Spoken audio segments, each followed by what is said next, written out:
Le climat social est vicié par l'expansion de l'extrême pauvreté, le tribalisme d'État, le chômage de masse, l'institutionnalisation des injustices, le recours abusif à la violence d'État, l'arrogance et le mépris des responsables publics envers les citoyens. M. Biya gouverne le Cameroun par le mépris et la terreur depuis près de 40 ans. Il a détourné les résultats du scrutin présidentiel du 7 octobre 2018 et a cru pouvoir obtenir sa reconnaissance en torturant et en jetant en prison des centaines de citoyens qui manifestaient pacifiquement contre ce hold-up électoral. Mes chers compatriotes, dans mon appel à la mobilisation générale et à la vigilance du 1er juin 2020, je vous invitais à vous tenir prêts pour qu'ensemble et pacifiquement, nous disions non au régime illégal et illégitime de M. Paul Biya. Si jamais le processus conduisant au scrutin régional était lancé sans la réunion préalable des deux exigences suivantes. La résolution de la crise anglophone par la mise en place d'un cessez-le-feu et l'ouverture d'un vrai dialogue politique national inclusif. La réforme consensuelle du système électoral actuel, dont tout le monde reconnaît désormais qu'il garantit les fraudes électorales massives, conduisant à la désignation de dirigeants illégitimes, et constitue dès lors la principale cause des tensions électorales et des crises post-électorales dans notre pays. De toutes parts, on appelle à ce dialogue inclusif pour régler de façon durable le conflit armé qui empêche la tenue d'élections libres, participatives et transparentes dans le nord-ouest et le sud-ouest.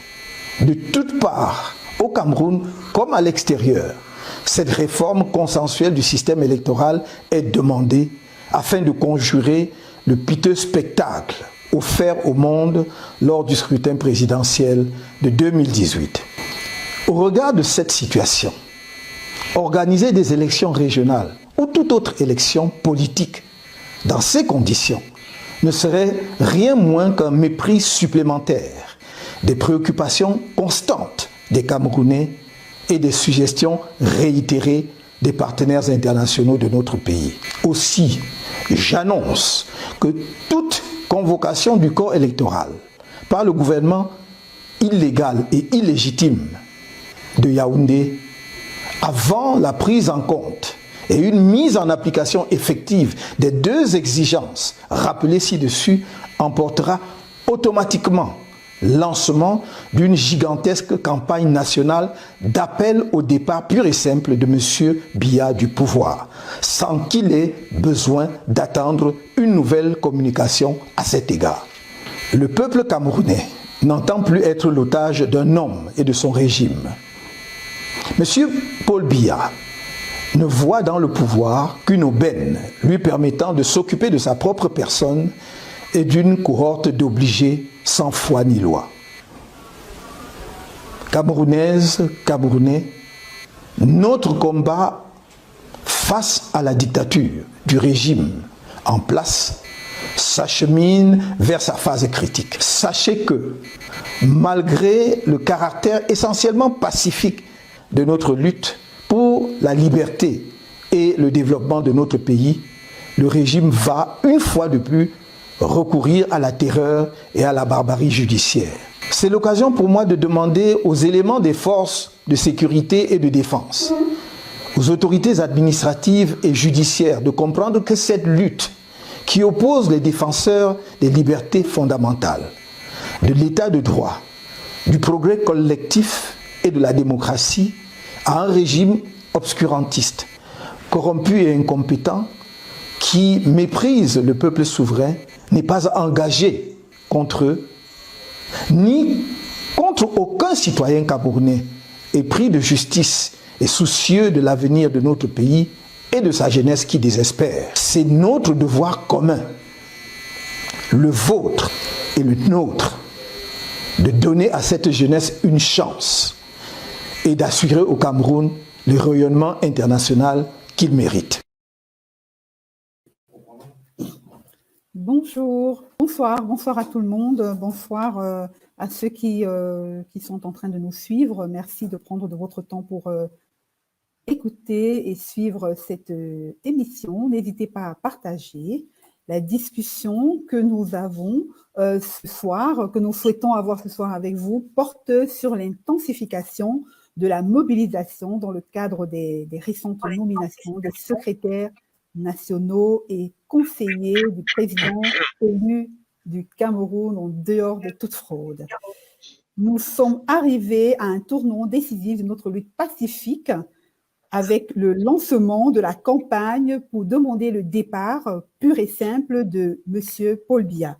Oui, Biya doit partir, Biya must go.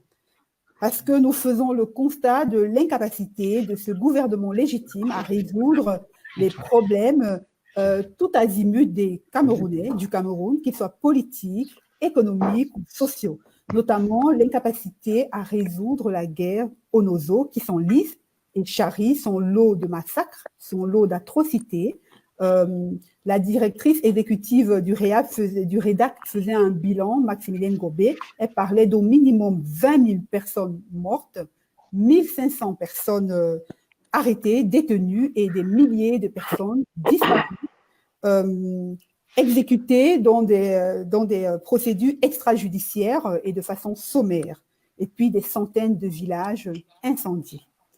L'incapacité de ce gouvernement illégitime à organiser les conditions d'un cessez-le-feu et d'un dialogue inclusif pour que les Camerounais puissent résoudre ce problème ensemble, et aussi le refus arrogant et obstiné de ce régime à réformer le système électoral pour que cessent les hold-up électoraux, pour que cessent les crises post-électorales à répétition auxquelles on assiste au Cameroun, et qui permettrait aussi que le peuple camerounais puisse retrouver sa souveraineté, puisse choisir de façon libre ses dirigeants légitimes.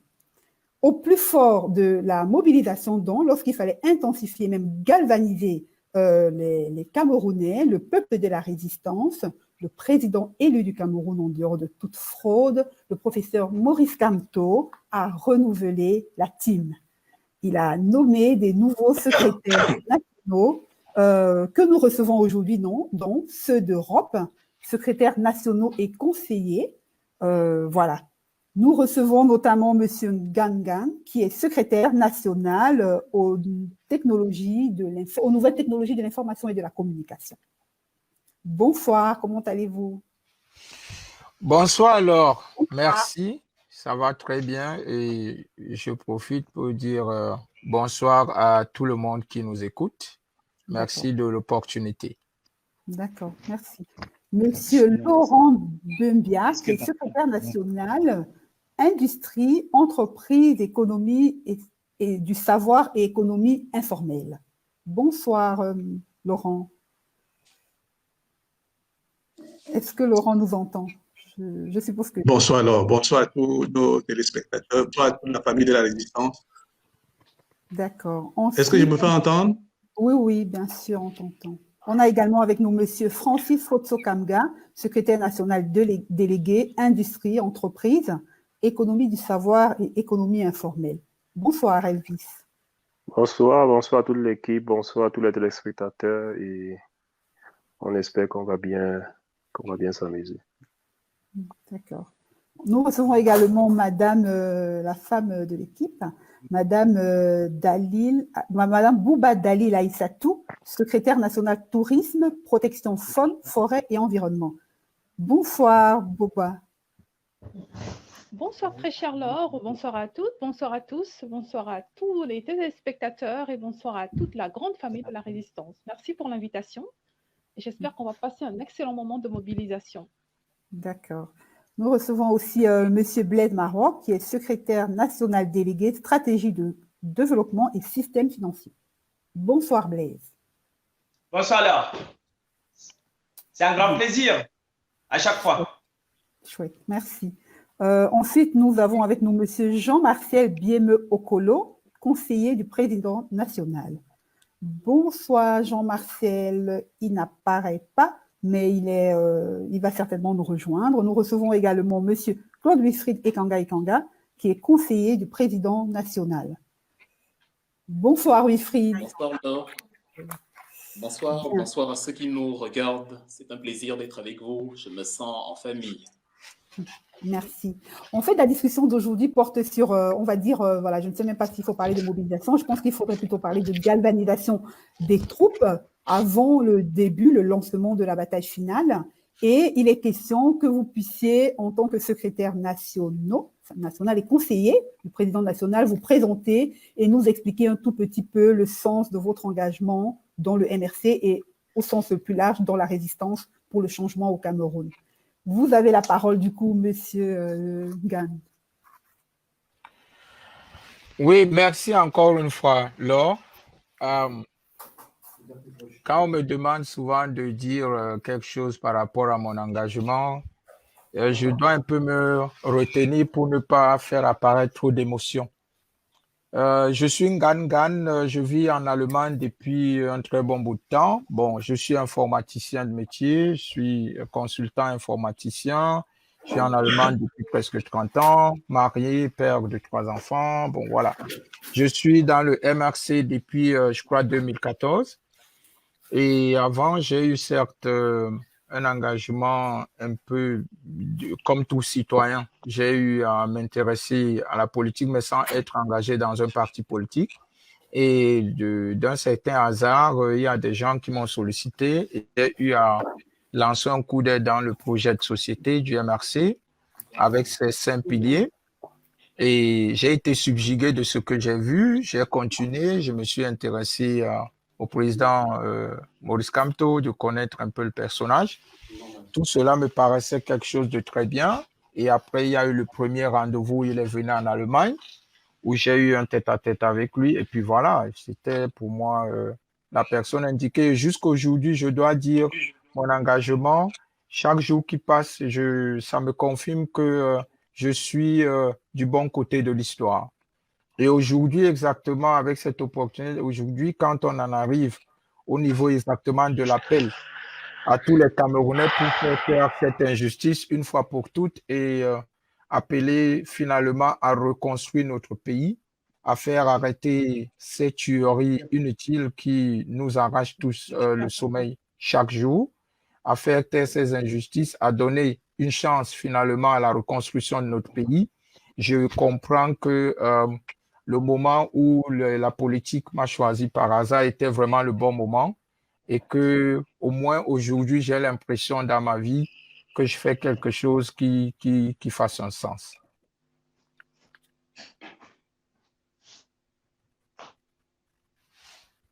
Voilà, merci beaucoup, merci pour cette présentation. Maintenant, nous allons passer la parole à Aïssatou pour qu'elle puisse se présenter et nous expliquer le sens de son engagement. Pourquoi est-ce que vous êtes engagé dans la résistance? Qu'est-ce qui a fait sens pour vous? Merci beaucoup, Laure, de me donner cette opportunité. Encore une fois, c'est toujours un plaisir de me retrouver en live avec les téléspectateurs pour parler des choses de la résistance. Alors, moi, je pense que je n'ai plus besoin de me présenter. Tout le monde connaît très bien mon visage maintenant. Alors, moi, ça ne fait pas très longtemps que je me suis engagée dans la résistance de façon visible. J'insiste bien là-dessus. Ça fait à peine 8 mois, même pas, 6 ou 7 mois que je suis là de façon vraiment active. Ça ne veut pas dire qu'avant, je ne m'intéressais pas du tout à la résistance et ce qui se passait en réalité. Tout part d'un déclic chez moi. Je dois dire que j'ai été élevée avec mes frères et sœurs très, très, très loin des choses de la politique.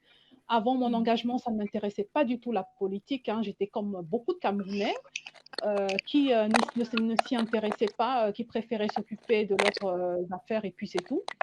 Et puis, j'étais un petit peu comme beaucoup d'entre nous, un petit peu résignée par tout ce qui se passait dans notre pays, mais sans vraiment une volonté de participer à ce que les choses changent.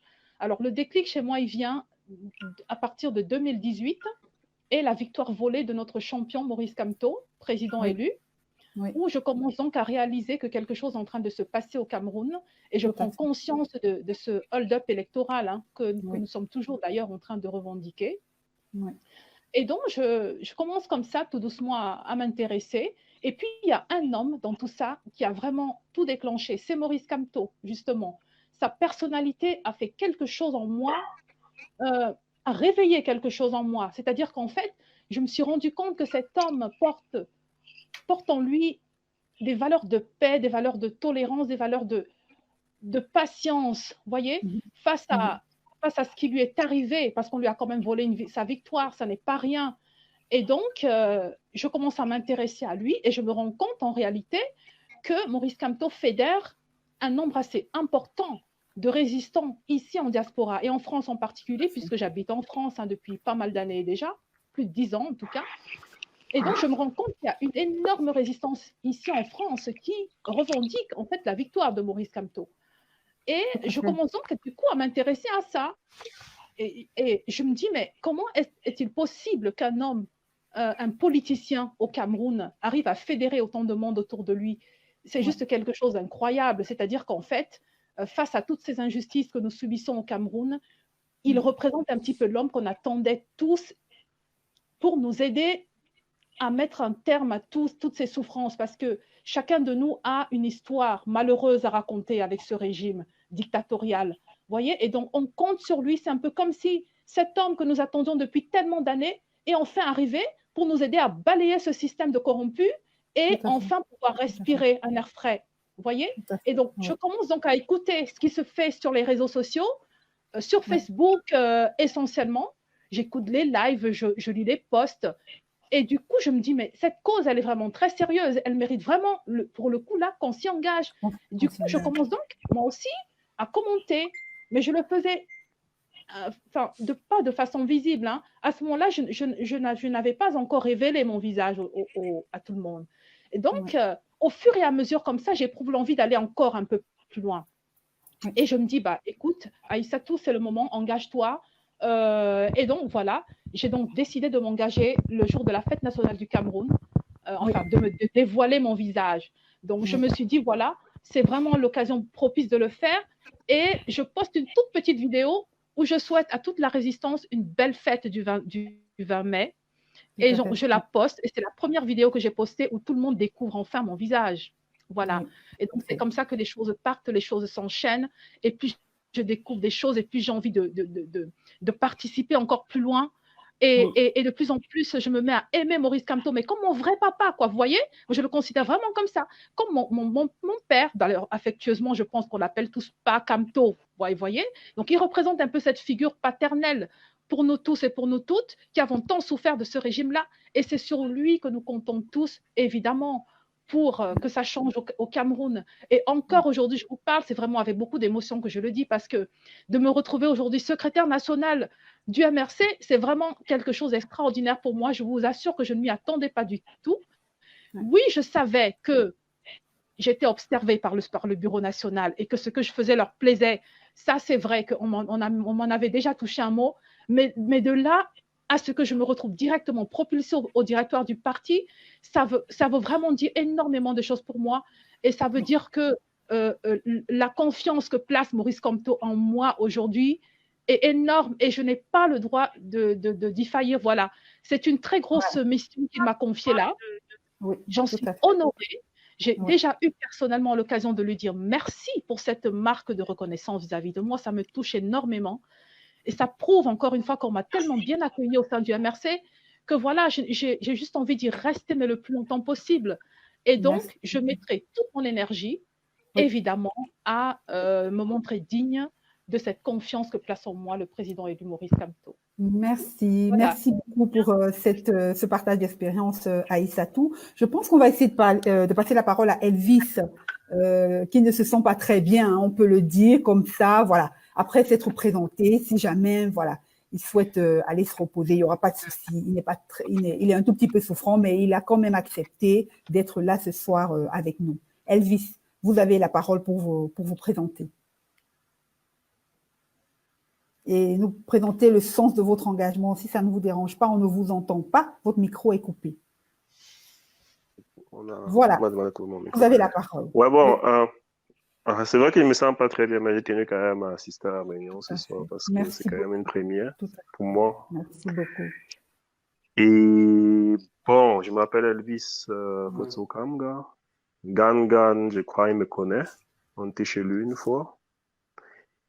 Et Wilfried aussi, et Kanga me connaît très très bien. On se connaît depuis très longtemps. Bon, disons que moi, j'ai eu la chance de rencontrer le professeur Maurice Kamto en 2017. Il faisait une prise, il préparait un discours à la nation à cette époque. Et puis, c'était dans un studio. On s'est salué. Et puis, je lui ai dit, bon, voilà, je suis ingénieur mécanique. Voilà, j'ai des petites idées pour notre pays et tout. Il m'a dit, bon, ok, il n'y a pas de problème. Après mon discours, on va parler. Et puis, il a préparé son discours. En fait, il avait un écran en face et lui, il le lisait. Et puis, il s'est rendu compte que ses collaborateurs avaient fait des petites erreurs parce que le discours devait préparer dans la presse au lendemain. Et puis après, le discours, quand l'enregistrement s'est terminé, le professeur Maurice Kamto a pris près de 2 heures de temps. Il a corrigé avec ses collaborateurs au téléphone, phrase par phrase, mot par mot, parce que ça devait sortir dans la presse le lendemain. Il a passé près de 2 heures à le faire et il a quitté le studio après minuit. Et moi, je me suis dit, voilà le jardin, voilà le manager dont nous avons besoin pour le Cameroun. Et à partir de là, je me suis engagé à travailler à ses côtés. Il n'était pas forcément au courant. Bon, moi, je suis ingénieur en mécanique à la base et je me suis toujours posé la question à savoir, quand on voit notre pays, on se dit, mais avec tout ce qu'on a comme matière première, comme compétences, pourquoi est-ce qu'on se développe pas? Vous voyez un peu. Et puis, c'est comme ça que je me suis... C'est ça, pourquoi la mayonnaise ne prend pas? Ouais. Donc, j'ai essayé de rédiger avec quelques amis ce qui pourrait être un plan d'industrialisation pour le Cameroun en tenant compte un peu de l'évolution de l'industrie actuellement, comment tout s'est structuré et tout. Et puis, on a soumis ça au professeur. Je crois que Wilfried m'avait aussi aidé un peu à cette époque. Et bon, voilà. Et bon, franchement, j'ai été surpris de voir mon nom apparaître dans les nominations. Et jusqu'ici, je n'en reviens pas. Et bon, ça m'a donné une nouvelle, comment on dit ça en français, une pulse, c'est-à-dire une bonne dose d'énergie pour continuer justement à travailler dans ce sens. Et bon, voilà, c'est tout. Tout à fait. Merci beaucoup, en tout cas. Merci d'avoir pris un peu de votre temps pour partager votre expérience avec nous. On va peut-être passer la parole maintenant à Laurent, qui va nous dire, nous expliquer, se présenter et nous expliquer le sens de son engagement.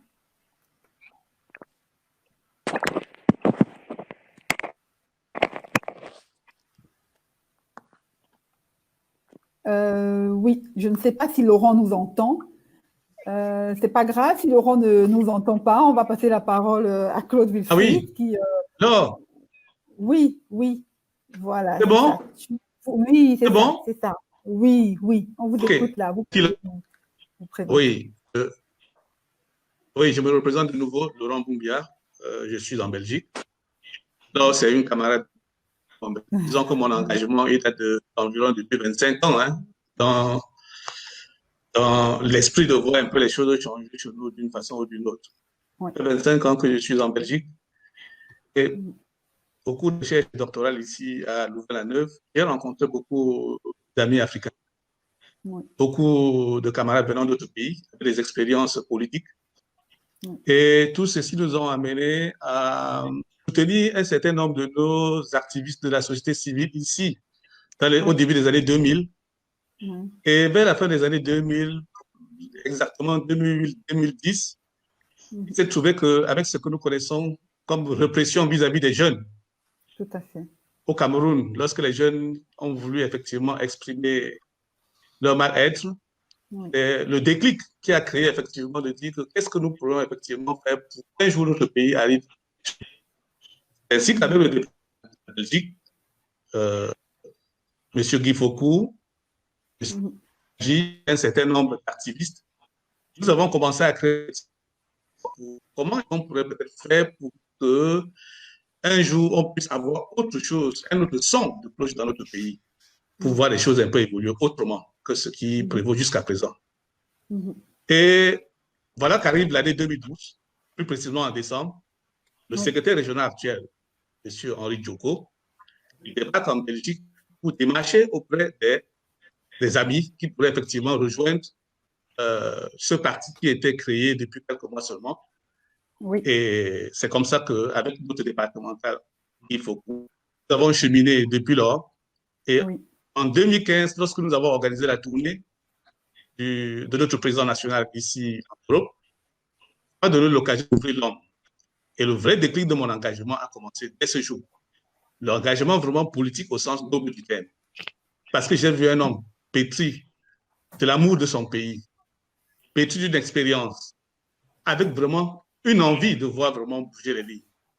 Et il était venu avec une délégation qui nous a quand même donné un premier signal, à savoir quelque chose qui était inédit dans l'espace politique camerounais, à savoir une délégation je vais dire, des personnes venant des zones géographiques différentes du Cameroun. Ça nous a quand même marqué. Personnellement, ça m'a vraiment marqué. Depuis lors, depuis notre pays, la Belgique, ici, et au niveau de la région Europe, à accompagner l'équipe régionale qui est en place dans tout ce qu'il y avait à faire comme travail pour mobiliser au sein de la diaspora, pour travailler et accompagner le président dans son projet de société qu'il a présenté au peuple camerounais le 7 octobre 2018 et dont le peuple lui a fait confiance. Malheureusement, nous savons bien le résultat qu'il en est sorti avec le braquage qui en a suivi. Voilà, c'est juste pour dire que depuis lors, nous n'avons jamais passé une seule nuit sans penser au projet de notre parti, sans penser vraiment à la souffrance des jeunes Camerounais en général. Et avec l'évolution des choses, aujourd'hui plus que jamais, il est temps vraiment que ce peuple, qu'on essaie de faire ce que nous pouvons pour l'aider vraiment à se libérer. Nos jeunes en ont vraiment besoin. Voilà le sens de mon engagement, Laure. Ouais, merci. Merci beaucoup, Laurent, d'avoir partagé ça avec nous. Nous allons passer maintenant la parole à Claude Buffet qui puisse se présenter, le conseiller national du président élu Maurice Kamto, pour qu'il se présente et nous explique voilà, le sens de son engagement dans la résistance camerounaise au sens large du thème et peut-être dans le MRC aux côtés de Maurice Kamto. Pourquoi pas. Vous avez la parole. Je pense que la présentation vient d'être faite très brièvement, donc je ne vais plus m'appesantir dessus et je vais plutôt m'étaler sur le sens de l'engagement pour le MRC, ce que j'entends par là, et en ce qui me concerne, qu'est-ce qui m'a animé. Je dois dire que c'est en quittant le Cameroun que j'ai mieux compris mon pays. C'est un peu comme une image que vous avez qui est énorme et où il faut vous éloigner pour la voir dans son ensemble. Donc pour moi, c'était pareil. Je fais certainement partie des plus jeunes sur la plateforme. Du coup, j'ai grandi dans les années 90-2000 avec cet esprit, on va dire, d'envoûtement, là où Paul Biya était le meilleur choix. Paul Biya était l'alpha et l'oméga, il était incontestable et il n'y avait personne pour le remplacer. Donc, on était convaincus de cela et on s'en accommodait. Le fait de quitter le Cameroun au début des années 2010 m'a permis de voir autre chose, de voir d'autres endroits qui se trouvent sur la même planète que nous, mais qui sont radicalement différents du point de vue de la structure, du point de vue de l'infrastructure, du point de vue de l'aménagement et de l'idée sociale, de l'idéologie, de la façon de faire, de la prise en charge des êtres humains et de la considération des droits des uns et des autres. Et une fois qu'on voit cela, on établit immédiatement l'analogie avec son pays. Alors, la première impression que j'avais, c'était que les Européens, justement, nous avaient assujettis et que c'était par leur faute, c'était par leur cruauté, on se retrouvait dans cet état de sous-développement-là. Je prends une illustration simple. Ce qui marque mon engagement, c'est un jour que je faisais le trajet entre la ville de Munich, qui est au sud de l'Allemagne, et Berlin, qui se trouve un peu plus au nord-est. C'est en moyenne 4h30 à 5h de trajet. Et donc, on a le temps de voir du paysage. Et j'étais assez impressionné par la monotonie du paysage, c'est-à-dire, je pouvais m'endormir pendant le voyage et me réveiller, j'avais l'impression d'être au même endroit. Les paysages sont aménagés de la même manière. Des champs tapissés par l'homme, d'énormes plateaux verts qui me donnaient l'impression d'être dans une sorte de matrix qui ne finit pas. Et donc, je me posais la question, comment se fait-il que les Européens qui semblent avoir les mêmes cultures, c'est-à-dire le blé, le riz, en fait, les mêmes rectangles verts, Lorsque j'entre dans leur supermarché, par contre, je trouve tout, le cacao, le café, la banane, l'ananas, l'avocat, bref, tout ce que je n'ai pas vu dans leur champ. Ça vient d'où? Et donc, je réalise que ça vient de chez nous en Afrique. La première approche est de me dire, l'Afrique est donc plus riche que les pays occidentaux, mais comme elle est exploitée, elle est justement en arrière par rapport aux autres. Et donc, je m'accroche à la direction du Cameroun, au gouvernement, en disant nous devons soutenir nos gouvernements contre ces impérialistes occidentaux parce que l'Afrique doit se réveiller et profiter de ses richesses. Quelle ne fut pas ma surprise de constater que ce que je promets pour des alliés qui s'opposent à l'Occident étaient en fait de grands suppôts de l'Occident. Comme on parle de Paul Biya, en l'occurrence, il a déclaré lui-même, alors que j'avais il y a à peine quelques mois, qu'il était le meilleur ami de la France et de fil en aiguille, voilà, les comptes rendus, comme il l'a dit aussi tout récemment, de la réalité camerounaise se passer auprès du président français. En fait, je réalisais que l'un des principaux acteurs du sous-développement en Afrique était dans nos propres rangs, exactement comme Moussa Traoré au Mali, qui avait mis à genoux Modibo Keïta parce que la France, la formation de l'école militaire de Fréjus l'avait formé à agir contre ses propres frères, ou exactement comme Blaise Compaoré au Burkina Faso, ou comme Mobutu contre Lumumba en 1961, et ainsi de suite. Et donc, j'ai réalisé qu'en fait, nous n'allons jamais nous débarrasser des Blancs, enfin, entre guillemets, quand je dis les Blancs, je parle du système de domination, si nous ne nous débarrassons pas de ceux qui leur servent de courroie de protection, en l'occurrence Paul Biya. La conclusion était faite à ce moment-là, sauf que les questions se posent. Que faire? Comment remplacer Paul Biya? Comment le bousculer?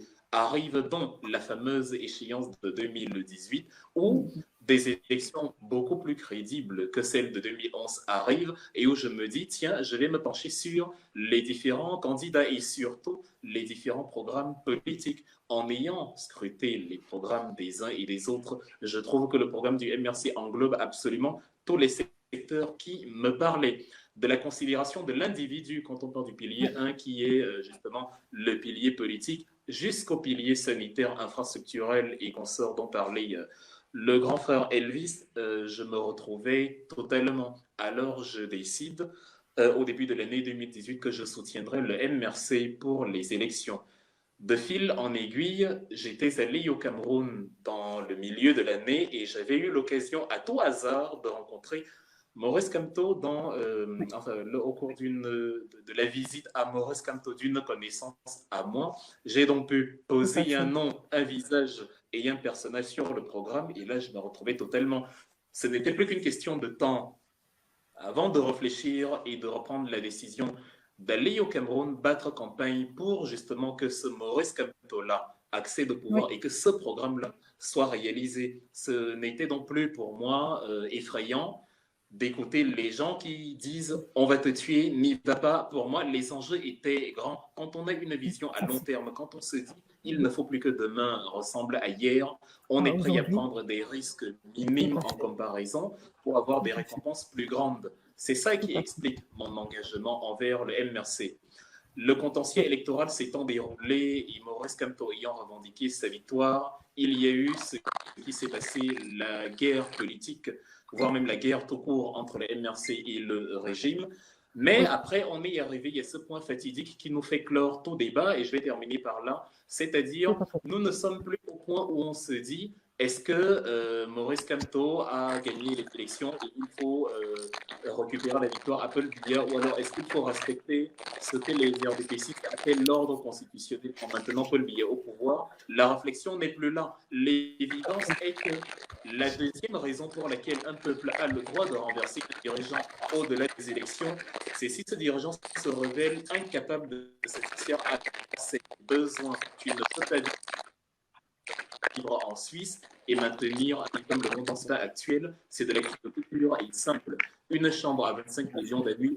En fait, ce type de malversation, ce type de mépris de la dignité humaine cumulée à l'arrogance et à la barbarie dont ce régime fait preuve, donne au peuple aujourd'hui la légitimité totale de renverser ce régime. Et c'est pour ça que le mot d'ordre actuellement ne fait plus aucune ambiguïté. Il s'agit pour le peuple de récupérer ce qui lui appartient, à savoir le pouvoir en faisant partir celui-là qui a pris le pouvoir pour une concession familiale et privée. Voilà ce qui m'anime. Tout à fait. Merci beaucoup, Wilfried, pour ce témoignage concernant votre engagement. Maintenant, nous allons passer la parole à Blaise, qui va nous se présenter et nous présenter aussi, nous expliquer le sens de son engagement dans la résistance. Vous avez la parole, Blaise. Merci, Laure. Comme je l'ai dit tout à l'heure, c'est toujours un plaisir. C'est toujours pas évident de se présenter. Donc, je vais dire que je suis Blaise Marouap, actuellement encore communal de la Fédération Grand Est. Et puis, voilà, à ce titre, j'aimerais bien qu'on aborde plutôt l'engagement politique, qui est très intéressant qui nous concerne. Participer à la gestion de la cité, je crois que c'est un engagement noble pour tout citoyen. Bon, et cela me vient d'où? Je crois que ça me vient de la religion. Je suis protestant convaincu. Donc déjà, de mon très jeune âge, j'étais déjà moniteur de culte d'enfants. Je crois que mes amis me regardent en ce moment et je leur passe le bonjour. Donc, partant de là, après, j'ai dirigé comme vice-président et puis président l'Union chrétienne de jeunes gens, UCJG. Oui. Voilà. J'ai aussi fait au lycée mixte des Boulevards la GEC, la jeunesse estudiantine chrétienne. Donc, vous comprenez donc que les campagnes de réveil ont été complètement ancrées en moi. Dans la lutte contre les injustices, contre les inégalités sociales, porter la voix des sans-voix, bon, mais rester chevillé au corps. Et c'est ça qui fait en sorte que je rentre au RDPC étant très, très jeune. Je n'avais pas la majorité en ce moment-là. Et pour pas être long, et c'était lors d'une élection de comité de base où sans campagne, je suis arrivé à l'élection, j'ai pris la parole et puis j'ai été élu sans vraiment effort, sans grand effort. Donc, et après, quelques temps plus tard, il y a eu éclatement du comité de base qui est devenu tout de suite sous-section. Et puis, par le hasard des choses, Blaise est devenu président d'une sous-section. Alors, j'ai cumulé ça avec le secrétariat général de la section plus tard. Donc, et à ce moment-là, nous rêvions tous du renouveau, à ce moment-là. Bon, et surtout, je parlerai aussi la chance que j'ai eue de fréquenter les gens qui étaient vraiment épris de politique à cette époque-là. Bon, je vais dire, je peux parler du ministre François Sengakoua, je crois qu'il ne sait pas s'il vit encore. Donc, oui, effectivement, qui était venu à Fumban à cette époque-là, j'étais tout jeune, faire la promotion, j'entrais tout fraîchement en seconde, hein, faire la promotion du livre tristement célèbre aujourd'hui pour le libéralisme communautaire. Donc, effectivement, le rêve était là. Dans ce parcours, je le fais jusqu'en 2010 que je rencontre encore à tout hasard, mais vraiment à tout hasard, un homme politique qui m'a structuré politiquement et qui, en quelque sorte, honnêtement, a fait de moi ce que je suis aujourd'hui. Alors, qu'est-ce que je peux dire? Voilà, je peux le nommer, hein, c'est le professeur Mila Assouti. Alors, c'est avec lui, j'ai un petit problème de micro avec moi, je ne sais pas si vous me suivez bien. Si, on t'entend très bien. Ok, merci. Donc, c'est avec lui que je fais un parcours politique, alors véritablement digne de ce nom. Parce que, voilà, c'est les modernistes du RDPC qui ont pensé, effectivement, qui ont opté pour la rupture du renouveau. Et il fait partie de ceux qui ont rédigé le livre blanc, donc que les Camerounais connaissent, qui s'intéressent à la politique. Donc, effectivement, je l'ai accompagné jusqu'en 2015. Et de 2010 à 2015, j'étais avec le régional Njoko Henry, qui effectivement avait un projet politique et avec qui je discutais tous les jours. Et ce n'est qu'en 2018, effectivement, que le régional Njoko Henry a réussi à me débaucher, parce qu'il faut que les choses soient claires, débaucher du RDMC pour m'amener au MRC. Mais mon entrée au MRC, il faudrait véritablement comprendre, parce que c'est là. Quand je vais expliquer, vous comprendrez que mon parcours est exactement le parcours de tous les Camerounais. Il y en a qui sont rentrés en 2018 à la veille des élections présidentielles. Et il y en a qui sont rentrés après tout ce que le professeur a fait. Alors, je rentre au MRC au moment où j'avais coché toutes les cases d'un homme politique doit cocher pour être crédible auprès des Camerounais. Pourquoi? Parce qu'on en a rencontré plusieurs. Hein? J'ai dit avec des talents époustouflants au Cameroun. De Bello Bouba en passant par Ndam Joya et puis Jean-Jacques Ekindi, je vous dis très honnêtement, c'est des hommes politiques redoutables. Mais par contre, il y avait un problème de crédibilité. La crédibilité. Alors, les Camerounais ont aujourd'hui un logiciel avec eux qui leur permettent de définir, de savoir qui est crédible, qui ne l'est pas. Alors, le professeur Maurice Kamto est arrivé aujourd'hui et honnêtement parlant, et a fait cocher toutes les cases aux Camerounais. Et c'est ce qui arrive aujourd'hui, que les Camerounais adhèrent massivement à l'homme et au programme. C'est ça. Et c'est exactement ce qui m'est arrivé. Donc, le régional m'a parlé, il m'a tout fait. Je ne comprenais pas, je l'écoutais presque pas. Mais il est très sympathique et tout. Je ne l'écoutais pas. Mais par contre, j'étais en train de cocher les cases. Tout commence par quoi? Par la naissance difficile du MRC. C'est un point qui ne sortira jamais de la tête des Camerounais. C'est un géant aujourd'hui, certes, mais honnêtement parlant, qui est né dans la douleur. Aucun Camerounais ne peut le nier. Alors, le parcours jusqu'au niveau des élections présidentielles. Là, tu es d'accord avec moi? Oui. Le professeur Kamto a fait découvrir le Cameroun aux Camerounais. Nous n'allons pas des vacances, nous n'avons pas de vacances au Cameroun. Combien de gens de l'Ouest vont en vacances au Nord? Combien de nordistes partent du Nord pour aller en vacances au Sud ou à l'Est? Non. Le parcours, la campagne du président Kamto a permis aux Camerounais de découvrir leur pays et de découvrir un homme qui est dressé contre les injustices. Un homme déterminé à rompre avec les pratiques. Et c'est ça qui fait en sorte aujourd'hui que l'adhésion soit celle qui est aujourd'hui au MRC. Ça, il faut comprendre. Les gens n'aiment pas le MRC par rapport... Les gens aujourd'hui n'adhèrent pas au MRC par rapport au programme. Le programme, oui, mais je vous jure, c'est la pratique des hommes du MRC. C'est des hommes intègres. Je le dis, je suis, prenons la région, de la région au département, des départements jusqu'aux communes, jusqu'aux unités, je vous assure que c'est des gens, mais bourrés de talent et déterminés. Et c'est ça qui fait en sorte que, effectivement, on arrive au MRC et on n'en sort plus du tout. Oui. On y reste par conviction. Alors, l'engagement pour la résistance, ça c'est la question. Oui.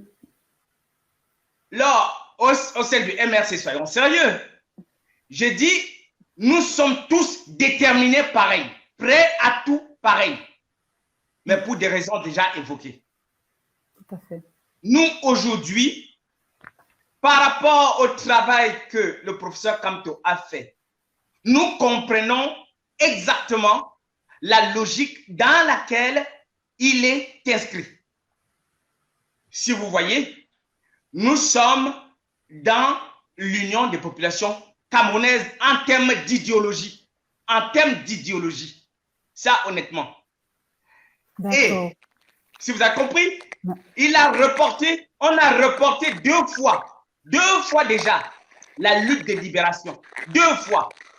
Mais aujourd'hui, je vous assure, oui. La lutte aujourd'hui portée par le professeur Maurice Kamto est une lutte qui est la dernière qui va nous libérer. Merci. Je crois qu'on va rentrer dans les détails un peu plus tard. Mais, tout à fait. Merci beaucoup. Merci beaucoup, Blaise, puis, pour cette... Voilà, on pourra rebondir sur d'autres sujets.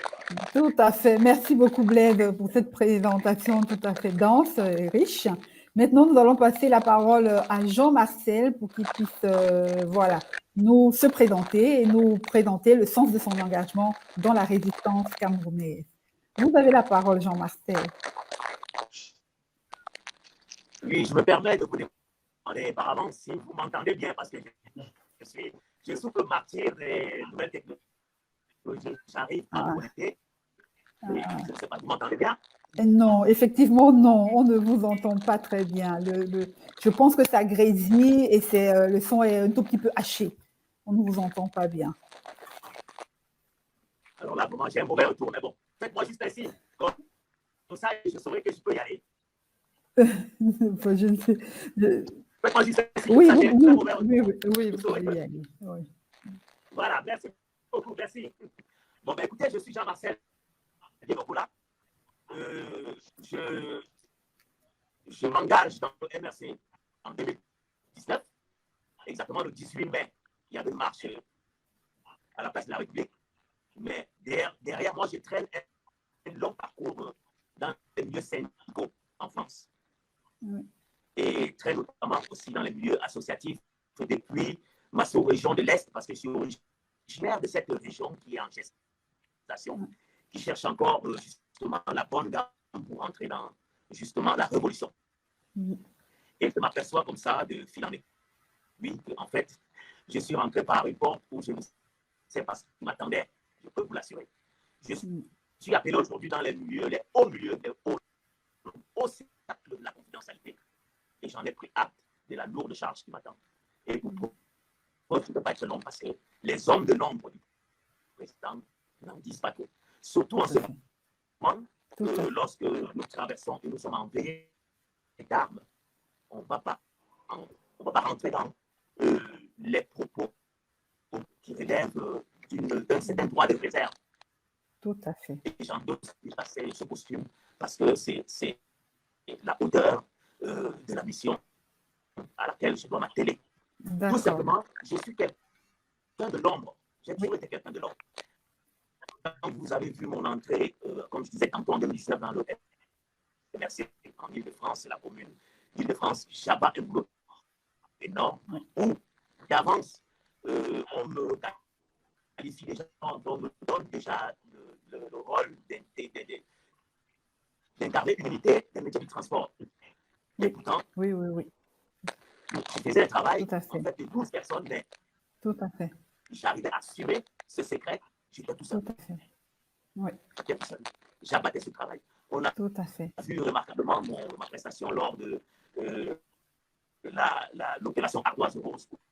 J'avais initié une tirelire aux édifices du parti.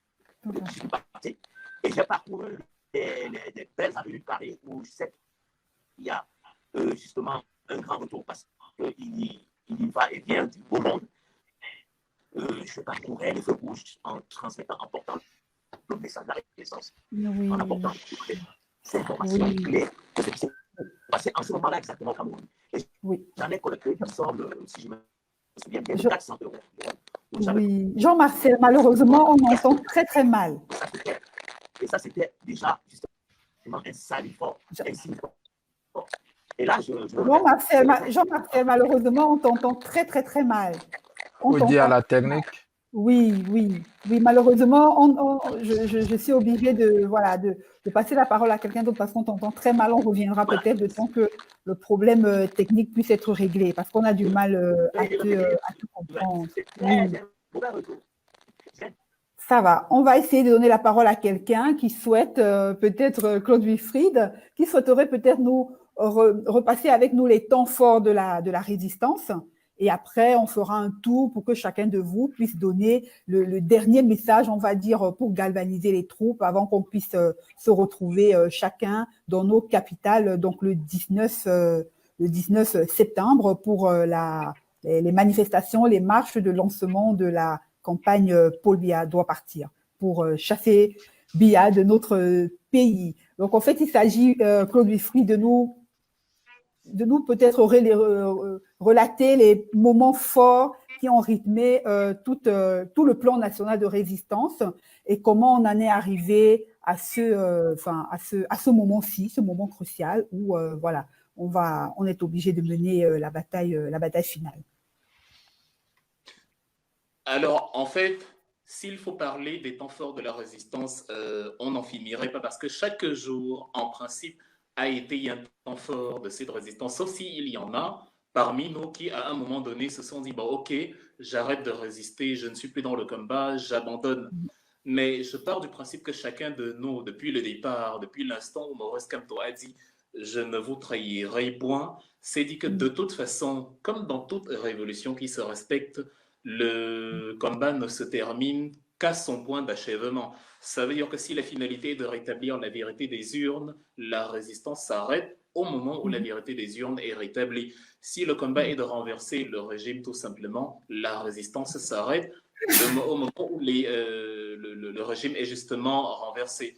Je ne vais pas non plus revenir sur l'élection en elle-même parce que ce serait très long. En fait, comme j'ai dit, il y a deux mécanismes qui font qu'un peuple ait le droit de renverser un président. Le premier, c'est justement quand ils seront coupables de violations électorales, comme on a eu avec les élections, les PV non signés, les conseillers qui étaient en même temps affiliés au RDPC et consorts. Ça, c'est la première. Donc là, le peuple a le droit de descendre dans la rue, de revendiquer la vérité des urnes et de rétablir l'ordre constitutionnel. C'est ce qui s'est passé avec Michel Martelly, par exemple, en Amérique centrale. Et la deuxième condition, le deuxième mécanisme, c'est quand le président sortant, même s'il a gagné les élections, sera coupable de fraude fiscale, l'article 66 au Cameroun n'est pas déclaré, seront coupables de mépris des droits de l'homme. Au Cameroun, on tire sur des femmes, on laisse des femmes mourir sur le parvis d'un hôpital, seront coupables de malversation financière. La canne a coûté 3 000 milliards et les stades ne sont pas achevés. Le kilomètre d'autoroute, il y a 11 millions de dollars et demi pour un pays comme le Cameroun et il n'y a toujours pas d'autoroute. Et ainsi de suite, de fil en aiguille, quand un régime se rend coupable de ces choses-là, en instaurant par-dessus tout un tribalisme d'État qui donne l'impression à une catégorie de personnes que, bon, c'est notre propriété privée, il ne faut pas que les autres ennemis, les autres tribus, parce que c'est comme ça qu'ils réfléchissent, les autres, eux, le pouvoir, c'est le nord, le sud, l'ouest, il ne faut pas que ça aille au nord, il ne faut pas que ça aille à l'est, il ne faut pas que ça aille... En fait, quand on réunit autant de vices, autant de cannibalisme politique en un seul régime, le peuple a la légitimité, voire même l'obligation de le renverser. Et c'est dans l'état d'esprit-là que la résistance s'est donc formulée. Même si on ne peut pas revenir sur chaque jour un par un, on peut quand même relever quelques grandes dates. La première, c'est au lendemain justement de ces élections, comme Maurice Kamto dit, je vais lancer de grandes marches pacifiques pour réclamer ce que de droit. Et dans un pays normal, ça ne devrait pas surprendre que les gens se disent « il y a la guerre dans une partie de mon pays. Donc, comme il y a la guerre, je ne veux pas que la guerre perdure. On va donc marcher devant un régime sourd pour qu'ils comprennent enfin qu'il y a urgence car il y a péril en la demeure. On va donc marcher contre cette guerre-là pour qu'il y ait un vrai dialogue. On va marcher ensuite contre la fameuse malversation financière qui a conduit au retrait de la CAN et on va marcher contre justement la réforme des institutions électorales incluant le rétablissement de la vérité des urnes. Donc en fait, on revient justement sur les éléments que je viens d'évoquer et dont je disais qu'ils donnent le droit et l'obligation à un peuple de renverser le président. Alors le premier était celui-là, bravant les dangers et la barbarie policière où la police est malheureusement une milice parce qu'elle obéit à un homme, à une famille, à un clan pour des petits perdièmes. Il a bravé, il est allé lui-même dans la rue en disant « Puisque vous dites que j'envoie les enfants des autres dans la rue, me voici donc qui descend dans la rue, laissons les enfants à la maison, descendons tous. » Et c'est là, en tout cas cette phrase-là, entrera dans les mémoires quand ce régime courbera les chines parce qu'il va courber les chines. C'est-à-dire quelqu'un qui annonce un combat, le porte lui-même et est prêt à y aller, même si les autres décident par lâcheté ou par hypocrisie. Je parle de ceux qui lui disaient ça justement, de ne pas le suivre. Dans la foulée, il y a eu dans les arrestations du 28 qui se sont déroulées 2 jours plus tard, parce que dans la diaspora, des Camerounais épris de justice se sont dit qu'il est hors de question d'arrêt, il est hors de question de tirer sur des femmes qui manifestent pacifiquement. Il y a eu donc des actes symboliques de prise des institutions diplomatiques camerounaises ici par des activistes de la diaspora. Cela a été qualifié comme de la barbarie par un régime barbare qui a donc justement réussi à convaincre les Camerounais qu'assiéger des ambassades, qui ne sont que des bâtiments, quoi qu'on dise, et qui par ailleurs sont mal entretenus, malgré les surfacturations dont ils sont coupables à longueur d'année, ils ont réussi quand même à convaincre leurs adeptes au Cameroun que c'était plus grave d'entrer dans une institution, dans un bâtiment, que de tirer 3 balles sur une femme en lui disant « on va voir comment tu vas encore aller parler sur Equinox ». Donc, le temps fort concerne donc l'arrestation de Maurice Kamto, et c'est peut-être là que la résistance est entrée à sa saison 2, parce que contrairement à ce qu'on pensait, la motivation, l'engagement, aussi bien de la diaspora que des Camerounais sur le terrain, n'a pas faibli. Le soutien aux prisonniers a été constant. Il a duré 9 mois. Des adhésions massives de grande envergure ont été organisées alors que les principaux leaders du MRC étaient en prison, tant et si bien que les policiers étaient obligés de militariser les villes pour intimider intimider un peuple dont ils pensaient qu'en coupant la tête, le mouvement allait s'éteindre. Ils n'avaient pas réalisé que c'était une hydre, le serpent de la mythologie grecque, qui a plusieurs têtes et où il ne sert à rien d'en couper quelques-unes parce qu'elles vont repousser.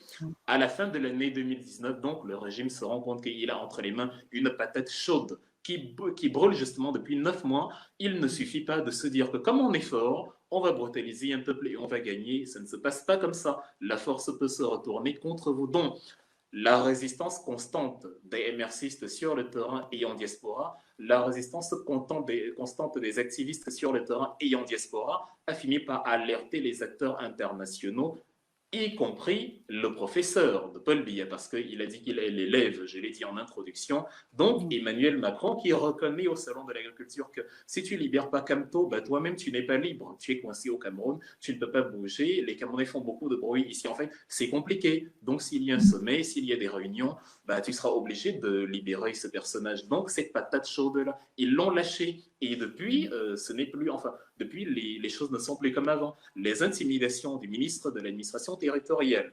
les menaces de toutes sortes n'ont fait que convaincre les Camerounais que oui, on a raison de les renverser parce que vous ne pouvez pas gouverner par la menace. Un ministre est au service d'un peuple. Le peuple n'est pas aux ordres d'un ministre ou d'un président. On est président parce qu'il y a un peuple. Or, il peut y avoir le peuple sans le président. Et comme le président a besoin du peuple pour exister, il a l'obligation d'écouter ce peuple, sinon le peuple le renversera. C'est ce que le grand frère Balsiro disait donc dans sa chanson « Oh, Inch'Allah, je jure, un autre fera le travail ». On est donc dans cet autre-là qui est en train de faire ce travail.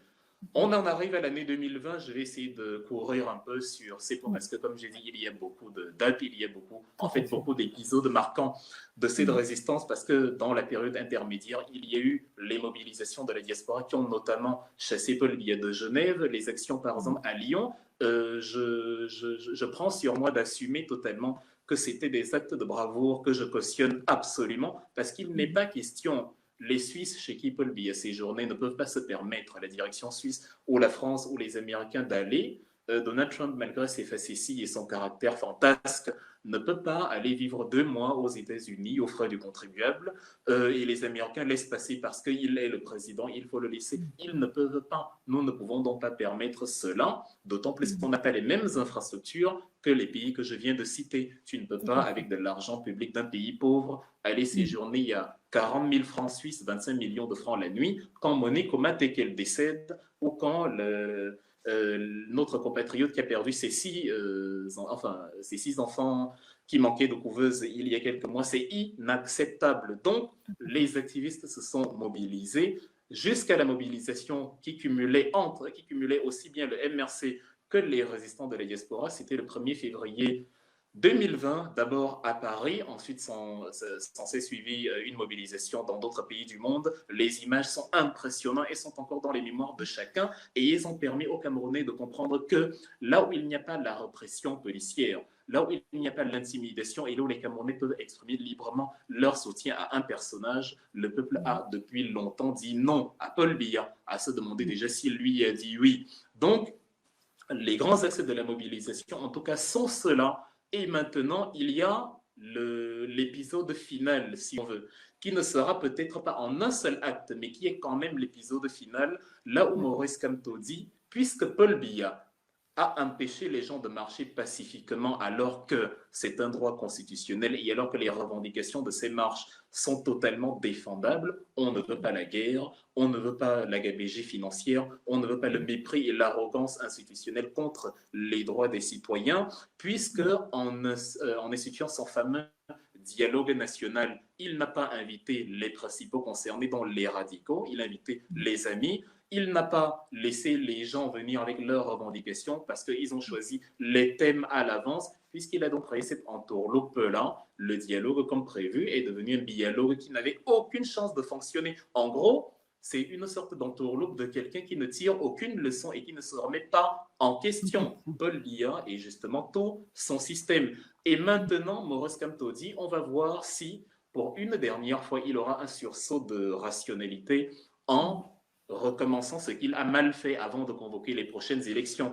Paul Biya continue donc d'estimer, c'était il y a quelques jours, qu'il n'a de compte à rendre à personne et que la paix se décrète et que le peuple n'a qu'à subir ses décisions. Il dit donc, je m'en fous de ce que les gens disent, je vais convoquer les élections régionales. Parce que pour les Camerounais, en tout cas pour ce régime, la politique consiste à avoir des postes électoraux. Ils ne connaissent pas Martin Luther King, ils ne connaissent pas Rosa Parks, ils ne connaissent pas Mahatma Gandhi, ils ne connaissent pas, je ne sais pas, Jeanne d'Arc en France, ils ne connaissent pas Kim Pavita dans le Manza Congo. En fait, pour eux, pour défendre les droits, pour défendre la justice, il faut avoir un poste. Si je vois une femme se faire violer, j'ai besoin d'avoir un poste pour défendre, pour dire à son violeur arrête de faire ça. Or, nous, on dit non, quand on est un être humain, ça suffit. Quand on est un être humain, on a de l'humanité, on a de l'humanisme et on défend justement les intérêts des humains, qu'on soit élu ou pas.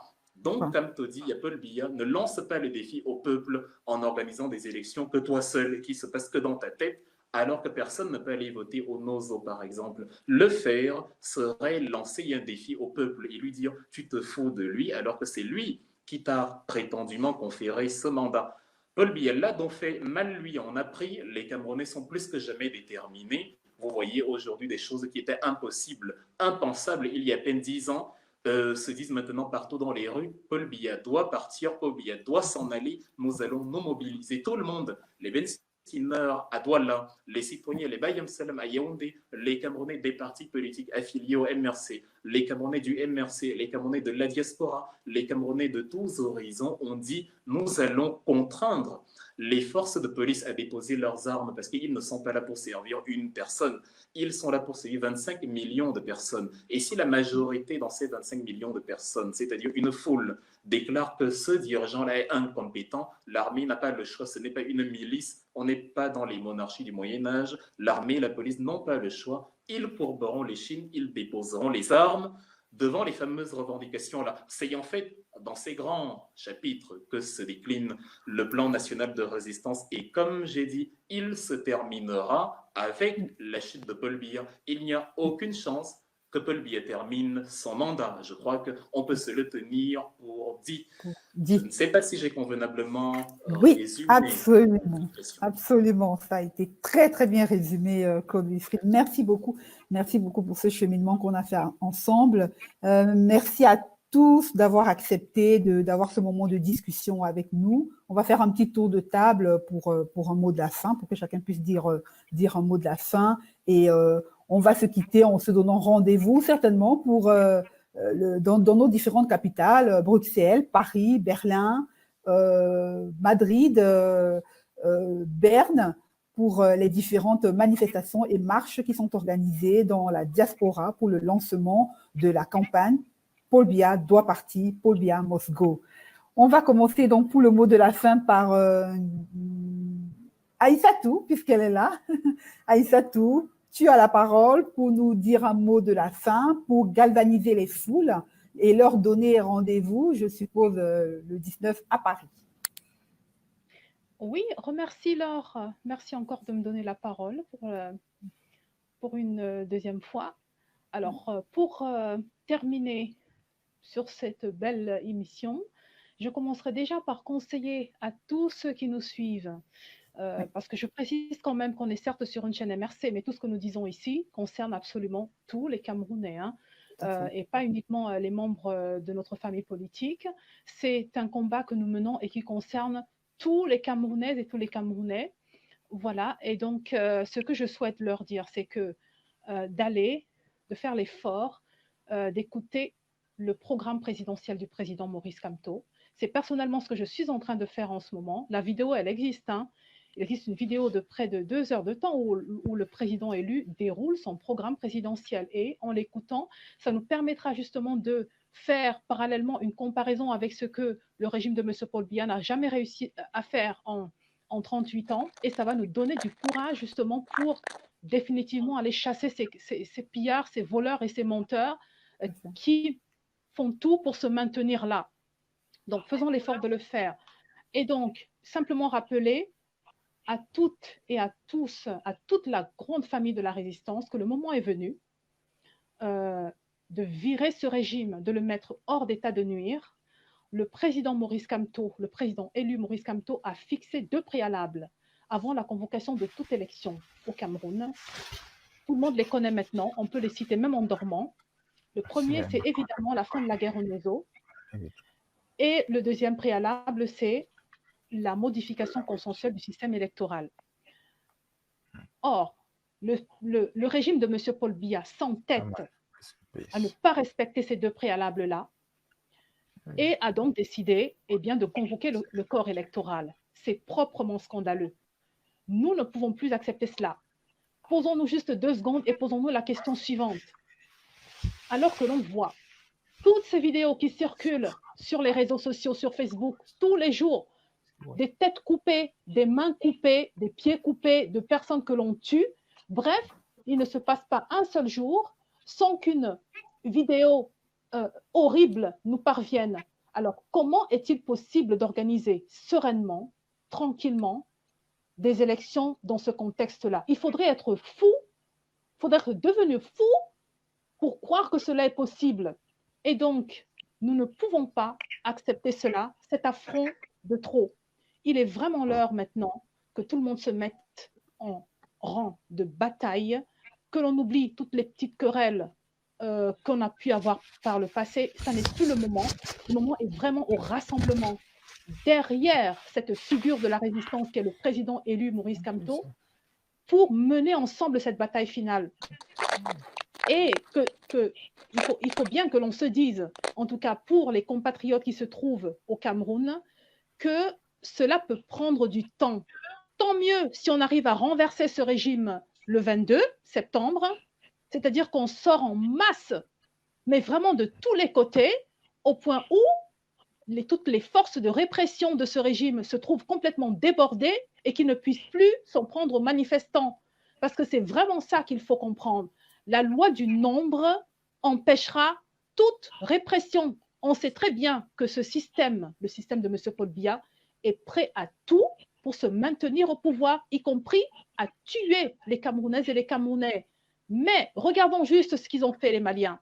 Regardons ce qu'ils ont fait, tous les autres peuples africains, les Soudanais, les Égyptiens, et j'en passe. C'est la loi du nombre qui a empêché les forces de l'ordre de tirer, parce qu'ils ne tireront pas. N'ayons pas peur, sortons massivement. Ici en diaspora, ça sera le 19 septembre prochain, donc samedi prochain, et au pays, au Cameroun, et aussi en diaspora, parce que j'espère bien que ça va continuer, eh bien, le coup d'envoi, en tout cas, commence à partir d'ici, et le 22, ça sera au Cameroun. Moi, j'invite vraiment toutes les Camerounaises et tous les Camerounais à répondre présent à cet appel. Là, on est vraiment en train de jouer notre va-tout-hein. C'est ça ou rien, c'est maintenant ou rien. Il faut qu'on arrive à l'arracher, cette liberté. Il faut qu'on arrive à récupérer notre ruche. Nous sommes les abeilles, oui, de la résistance. Nous sommes toutes et tous, nous sommes les abeilles de Maurice Kamto.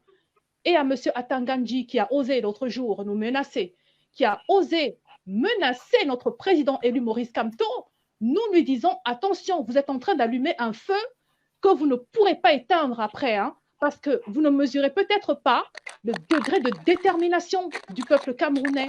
Nous sommes prêts à y laisser la vie. Il faut bien que vous compreniez ça. Et vos petites menaces de mort à 2 balles ne nous font absolument plus rien, parce que sincèrement, nous ne sommes plus à ce niveau-là. Voilà, les Camerounais ont tellement souffert pendant 38 ans, mais tellement souffert, à un niveau où nous n'avons plus rien à perdre. Tant mieux, si on y laisse la vie, au moins on partira en se disant « j'ai lutté pour une bonne cause, je m'en vais la conscience tranquille ». Donc, vos petites menaces de mort ne nous font absolument rien. Nous n'avons pas peur de la mort. Nous savons que de toute façon, un jour ou l'autre, nous allons partir, et vous aussi, monsieur Atanganji.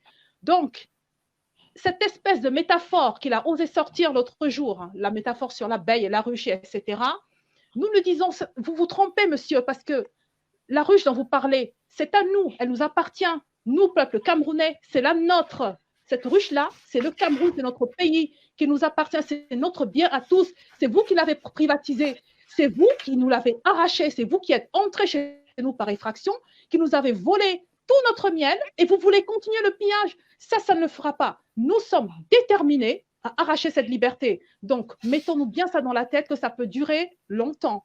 Le peuple malien a certes réussi à chasser Ibeka du pouvoir, mais ils ne l'ont pas fait en un jour. Ça peut prendre une semaine, ça peut prendre 2 semaines, ça peut prendre 3 semaines, ça peut prendre 1 mois. Il faut que nous soyons prêts à cette résistance-là. Une fois qu'on est dehors, on ne rentre pas chez nous tant que ce pouvoir n'est pas tombé. Donc, vraiment, là, il faut juste qu'on se pose une seule question. Ça, c'est oui, soit c'est non. Pas de discours possible, pas de long discours possible. Est-ce qu'on est d'accord pour dire que ça suffit? 38 ans de misère, de galère, on n'en peut plus? Si la réponse est oui, alors sortons massivement. Le 22 au Cameroun, il ne doit pas y avoir un seul endroit au Cameroun de vide. Tous les moindres petits espaces doivent être occupés. Nous devons absolument étouffer tout le système administratif, tout le système répressif de ces personnes. Et c'est exactement cela qui va empêcher qu'ils tirent sur nous.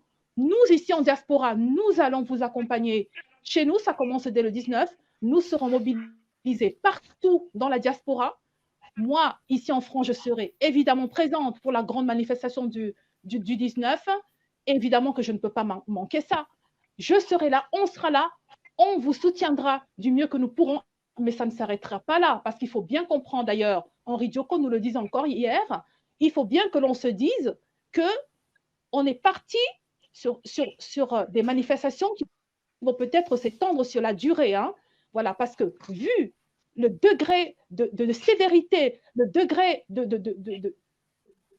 cruauté de ce régime qui est prêt à tout, il fera tout pour se maintenir, mais nous sommes encore plus déterminés. Et cette fois, le régime de M. Paul Biya va tomber. C'est une certitude. Mettons-nous en condition de gagner. Disons-nous qu'on y va pour gagner et on gagnera. Si déjà, psychologiquement parlant, on est déjà dans cet état d'esprit-là, eh bien, on a déjà fait 75% du chemin.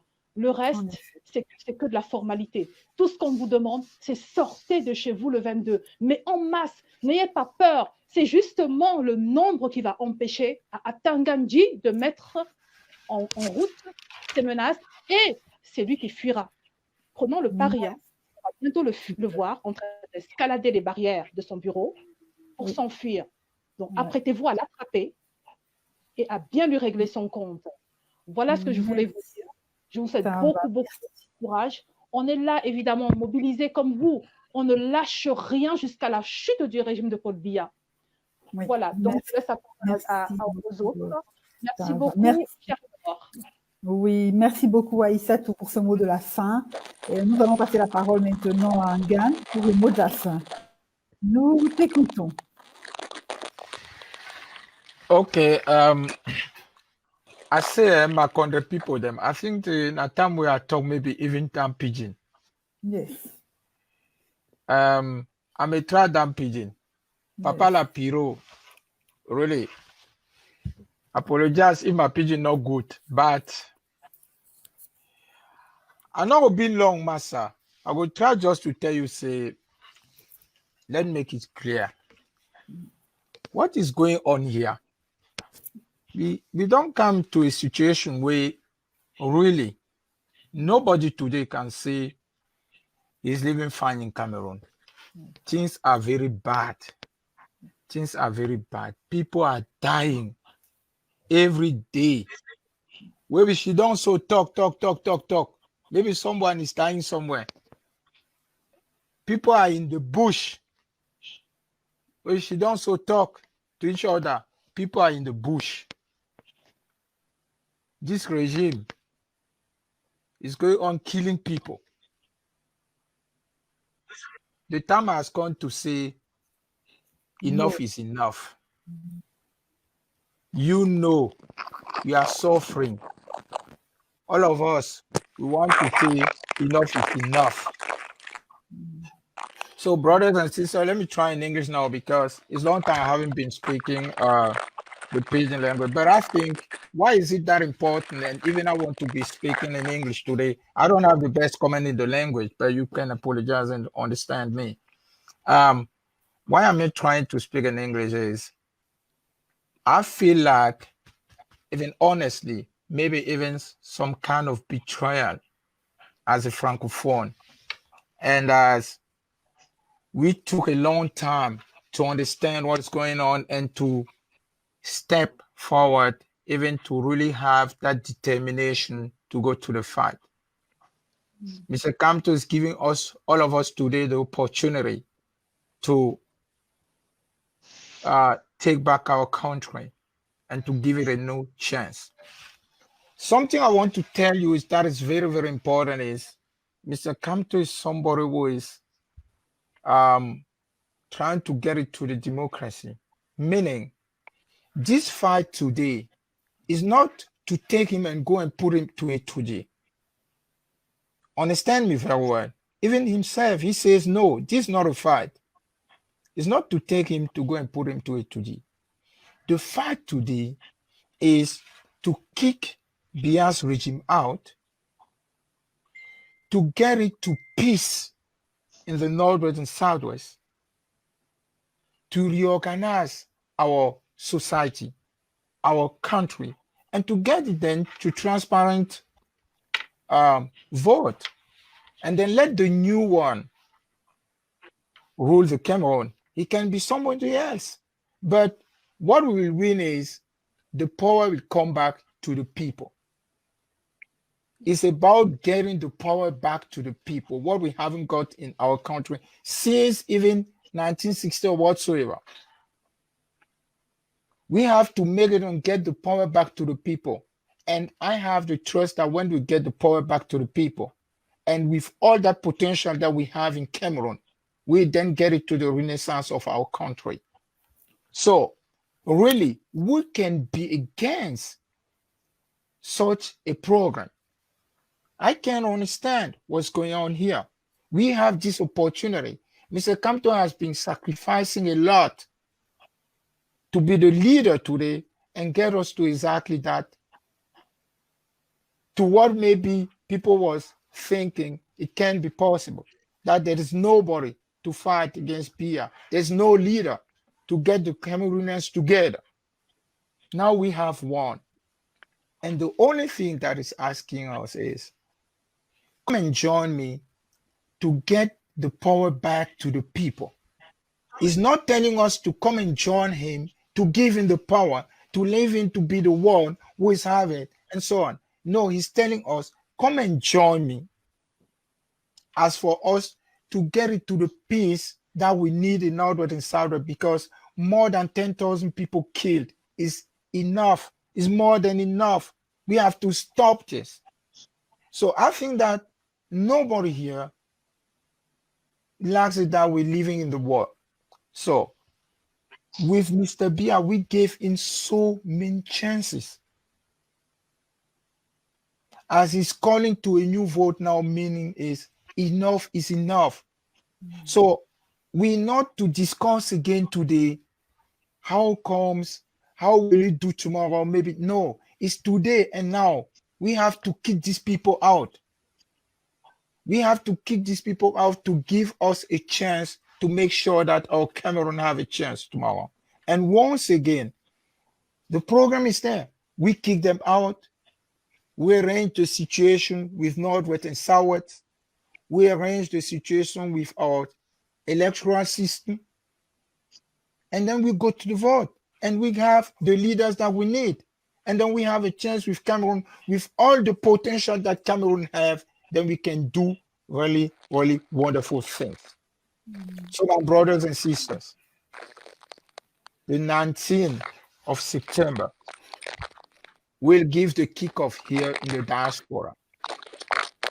I'm calling everybody Even those that are in the CPDM party. Because I know there are people there that are also willing to see the change becoming true. I call everybody without any exception. It's not about even a party today. It's not more about a party or a kind of a group of people. It's about everybody who is believing in change and want our country to have a chance. I want every one of you to join us on the 19th of September here in the diaspora for us to give the kickoff. And with this kickoff, send a message to everyone Cameroonian living in Cameroon at this moment, as to make sure that the only program he has on the 22nd of September is to go out of his house, to go to the street and make it done and get it done. You know, Aissatou has been talking. She had so praiseworthy words when she talks, you know. But he says something like, it can take a time, it can take a while. But me, as I will say that before Mr. Kamto came today to the situation, nobody believed in him. Nobody believed in what he was doing. Nobody believed. But today, I'm telling you, it sounds like something maybe also impossible. But even on that 22nd of September, we can get it done. On that day of the 22nd of September, you Cameroonians, you can get it done. And nobody will get to be shut down. When you are enough people that are out, it doesn't take more than 4 hours, 3 hours even. You know, there have been people in this world, Milosevic and so on. They were maybe even stronger than Mr. Biya, but we took something like just 3 hours to get them kicked out. As Aissatou said, the numbers is about numbers. It's about the number of people out there on the street. Just get out and let us get back our country. This only the message that I wanted to give to you people today. Once again, I'm apologizing, but I wanted to say it in English. And I wanted to say, as I say, I apologize a lot to my brothers on Northwest and Southwest, and saying them that we understood. Maybe it took a time. And we are even trying to say it in English and maybe to go even to discuss with them. It's the time now to make sure that we join and we get it done. Let's just get it done. Thank you very much.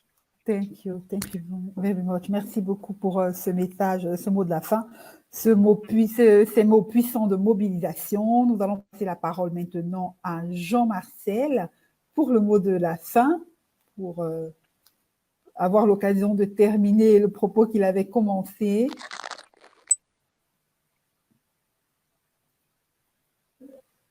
Oui, Jean-Marcel, ton micro est coupé. Oui, pas de souci, on n'entend pas Jean-Marcel. Du coup, on va passer à Elvis. Elvis qui va peut-être prendre la parole pour nous dire le mot de la fin, un mot de galvanisation, de mobilisation et donner rendez-vous aux personnes. Je pose à Paris aussi. Vous avez la parole, on vous écoute. Elvis. Oui, bon, je ne veux pas être long.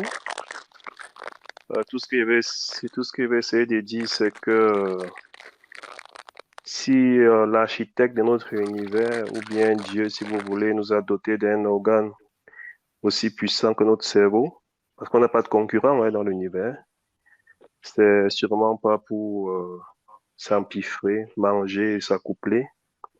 Je pense que c'est quelque chose d'un peu plus grand.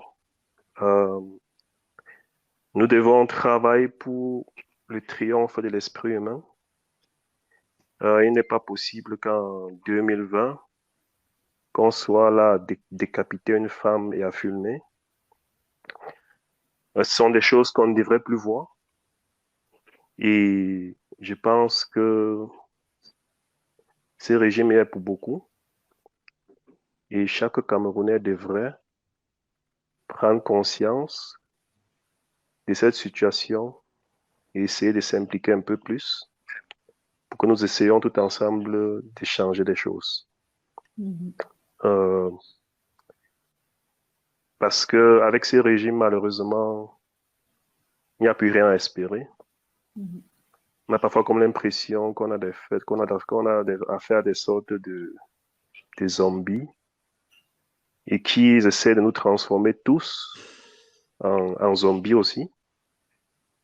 Mais je crois que le professeur Kamto a permis à ce que nous commencions progressivement à nous réveiller.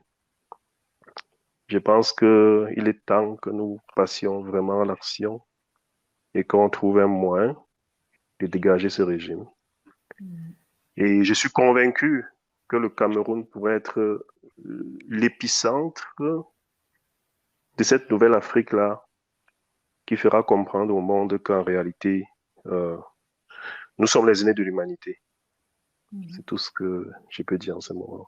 Merci beaucoup Elvis pour ce mot de la fin. Merci. Nous allons passer la parole maintenant à Laurent. Si tu veux bien nous dire quelques mots de mobilisation pour la fin. Laurent, tu as la parole. Merci Laure. Oui, merci Laure. Oui.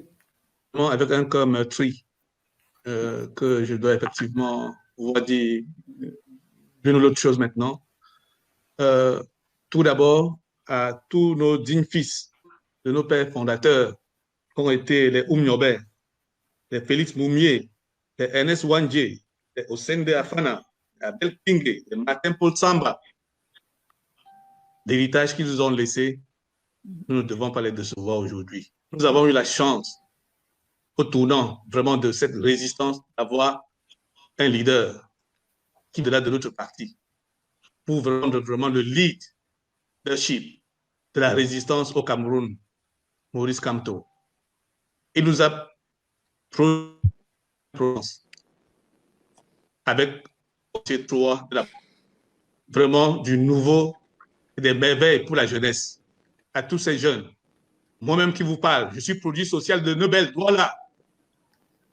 Je demande à tous les jeunes, vraiment, nous avons un autre avenir. Un autre avenir est devant nous.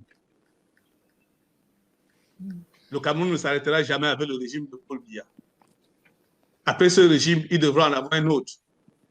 C'est avec l'alternance, effectivement, que nous pouvons expérimenter de nouvelles bonnes choses pour la construction de notre pays. Chers jeunes, n'ayez plus peur. Si nous loupons l'opportunité que nous avons maintenant de pouvoir contribuer à ce changement de notre pays, alors vraiment nous en aurons vraiment pour trop longtemps pour un nouvel espoir. Nous avons assez souffert. Nous sommes aujourd'hui la risée du monde. Au niveau des Africains, pour nous autres qui sommes ici dans la diaspora aujourd'hui, nous baissons la tête parce qu'effectivement, le Camerounais qui était vraiment l'exemple au niveau de l'Afrique est devenu la risée de tous les Africains. À vous les jeunes, ne vous laissez pas distraire. Notre avenir est devant nous.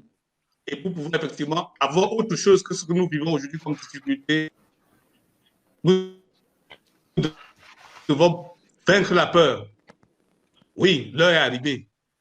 Si elle est arrivée, elle est arrivée. Et je crois que la session régionale qui a été convoquée pour le 6 décembre, nous ne devons pas y arriver. Vous devez effectivement exprimer de façon pacifique, mais de façon forte et puissante votre voix pour dire que assez, c'est assez. Enough is enough. Nous devons arrêter avec la gabégie.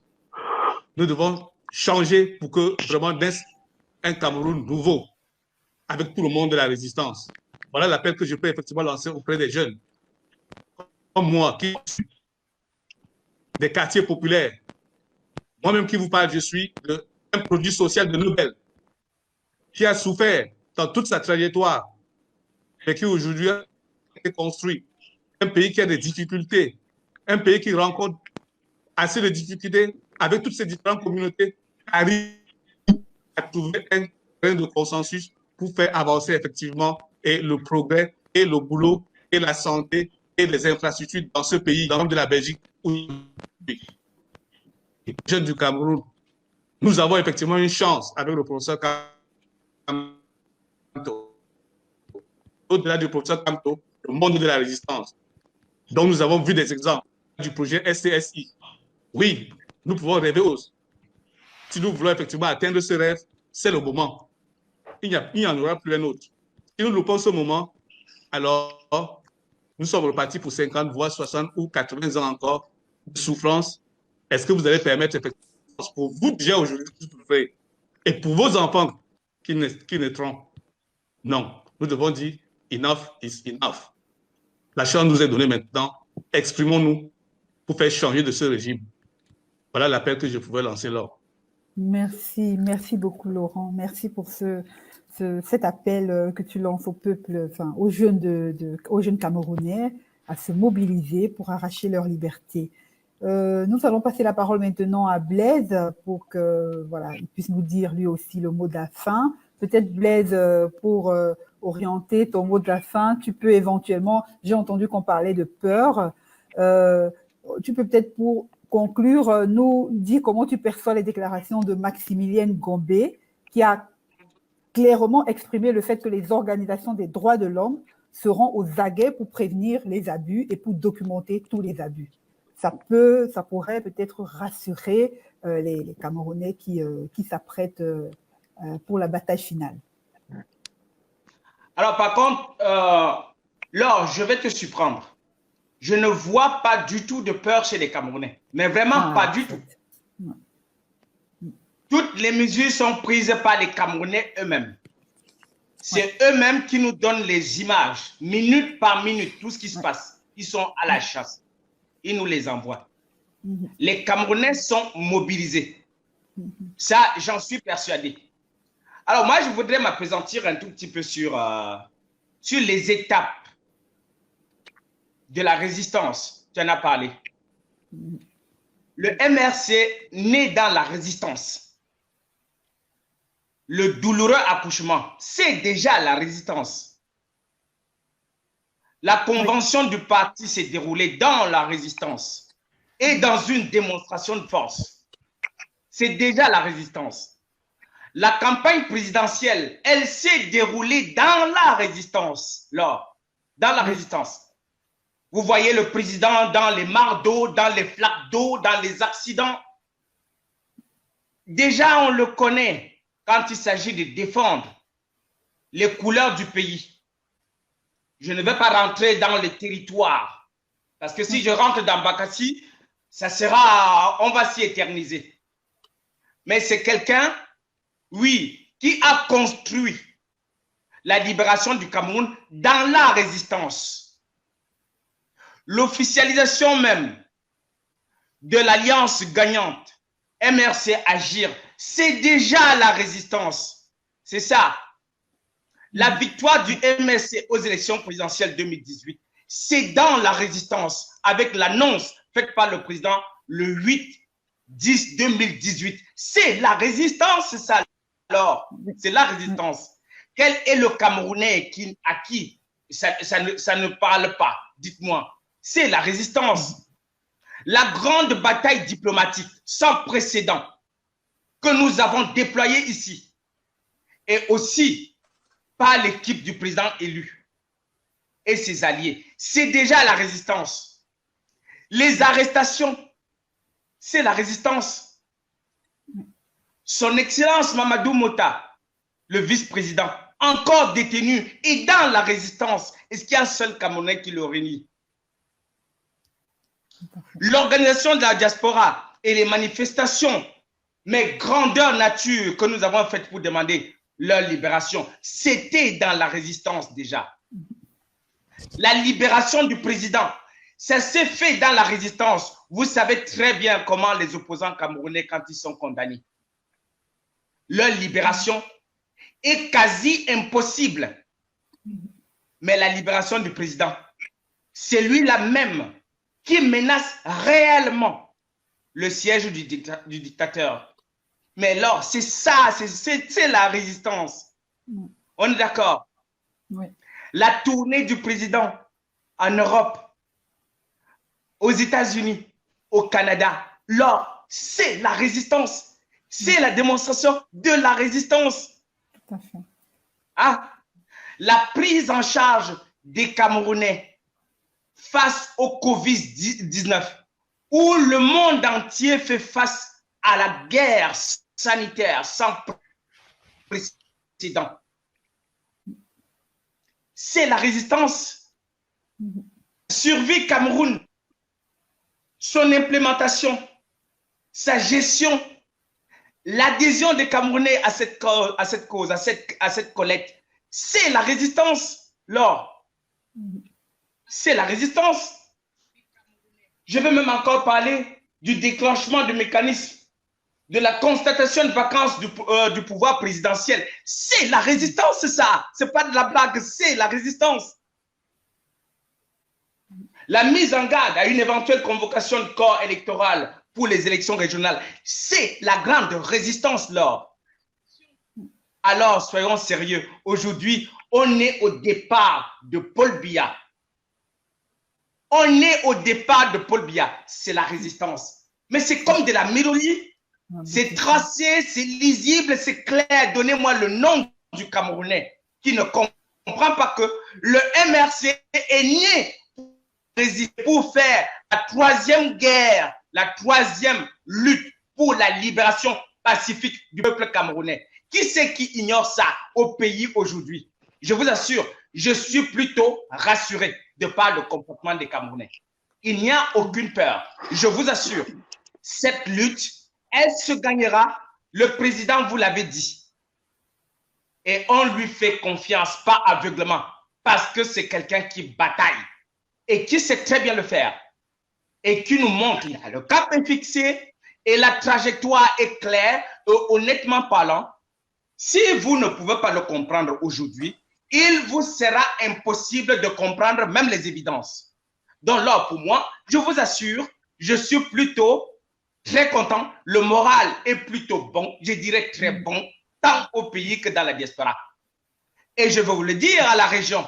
Hier soir, le régional Njoko Henry, avec le départemental Yunkep, sont aujourd'hui en train de passer le dernier coup d'éponge. Le 19, c'est une gigantesque manifestation à Paris. Gigantesque manifestation à Paris pour demander le départ pur et simple de M. Paul Barthélemy Bimbondo. Ça, c'est un fait. Alors, quand j'ai dit ça, j'aurais un tout petit mot de fin. Oui. Écoutez, je vais vous dire. Le professeur Maurice Kamto a récupéré le peuple camerounais très certainement dans une déchéance intellectuelle sans précédent. Ces Camerounais, avec la capacité de reproduction matérielle complètement confisquée par le régime, avaient totalement perdu le pouvoir d'indignation. Le pouvoir d'indignation. Ce n'était même plus possible de se fâcher. Aujourd'hui, ce peuple est vent debout et défie tout. Et défie tout.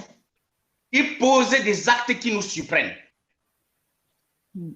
Je les entends dire, de construire d'autres prisons s'ils sont forts et de libérer Kondengui. Parce que les candidats, ça sera les 25 millions là. Ça, c'est les Camerounais. Et ça, je peux croire à ce qu'ils racontent. Parce qu'ils ont fait le parcours. Alors, c'est là-dedans que le régime a appris aux Camerounais un style, sorte de mélange d'esbrouf, mais qui ne m'amuse pas du tout. Où on apprend aux intellectuels, aux gens tout à fait rationnels, de devenir des perroquets. Il y en avait un, il y a encore quelques années, qui nous racontait des histoires complètement ridicules et parfois, mais extraordinaires. Je vous prends un exemple. Quand l'armée exécute une maman avec un enfant au dos, au nord, et que la personne nous fasse comprendre que l'image n'est pas celle du Cameroun, ce ne sont pas les Camerounais, c'est une image qui vient du Mali, soutenant à Mondovision une thèse pareille. Vous comprenez? Ça, c'est ce que le régime nous a appris. Et quand ça sortait des gens qui autrefois étaient plus ou moins admirés, honnêtement parlant, on croyait que c'était la vérité. Mais rassurez-vous, on n'en est plus là. Je veux donc vous dire, aujourd'hui, il y en a un qui est en train de faire le même travail. Lui alors, c'est le véritable perroquet. Celui qui nous a parlé du miel et des abeilles. Écoute, moi j'ai une question à lui poser, Laure. Ouais. Si on lui dit que le miel là,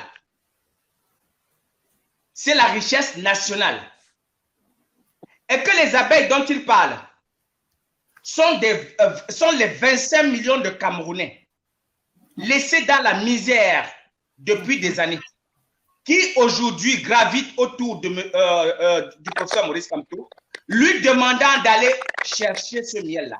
Qu'est-ce que ce vendeur d'illusions, ce perroquet attitré, peut-il répondre? Qui est le miel pour lui et qui est l'abeille? Demandez-lui de nous dire qui est l'abeille, qui est le miel. Ou à monsieur perroquet.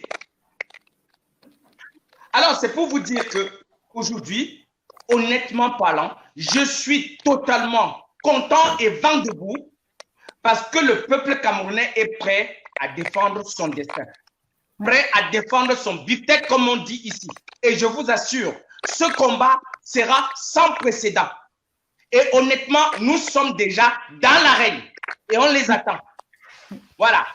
Et un dernier mot par rapport à la nomination, alors on n'en a pas parlé. Oui, c'était émouvant, ça c'est vrai. Mais honnêtement parlant, personne ne s'y attendait. Surtout pas moi. Surtout pas moi. Personne ne s'y attendait. Mais pourquoi? Pour une raison simple. En Europe, je parle de l'Europe, honnêtement parlant, tous les responsables, c'est-à-dire les départementaux, jusqu'aux responsables d'unité, sans toutefois toucher, oui, au Sherpa, je vais dire le régional, je vous assure que c'est des personnes bourrées de talent. Donc, il était totalement, mais impossible que Maroc développe de telles attentes. Et la raison pour laquelle la surprise a été retentissante.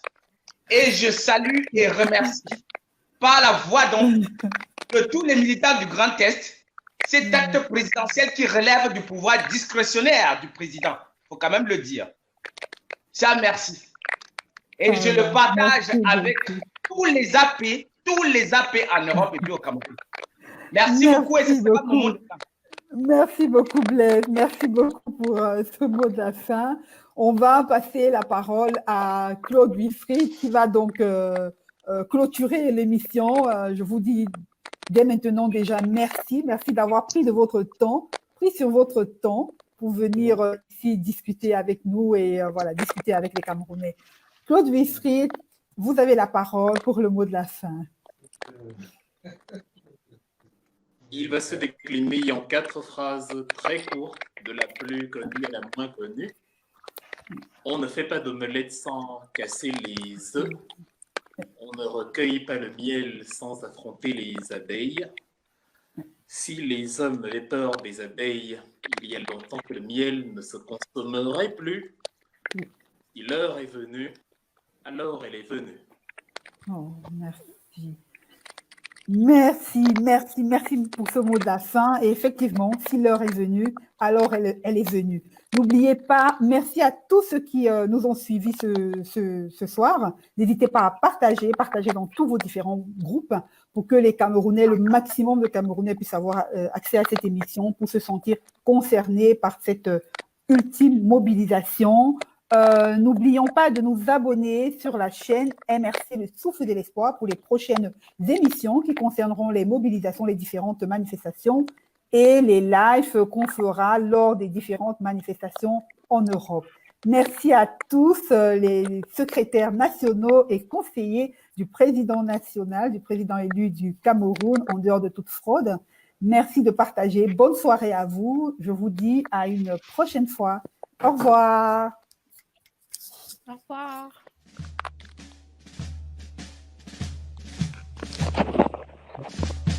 Félicitations.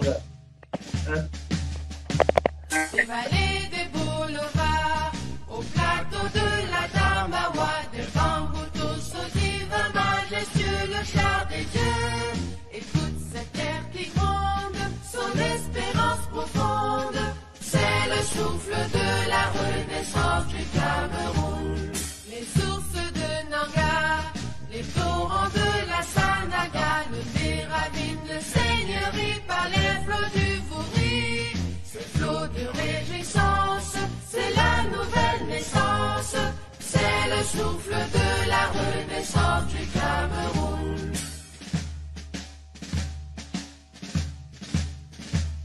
Sur les Manekoupa, sur les crêtes de Rebouba, marque ça qui nous caresse, Picoussi d'allégresse. Ces armatans qui chantent, ces mots sont triomphantes, c'est le souffle de la renaissance du Cameroun.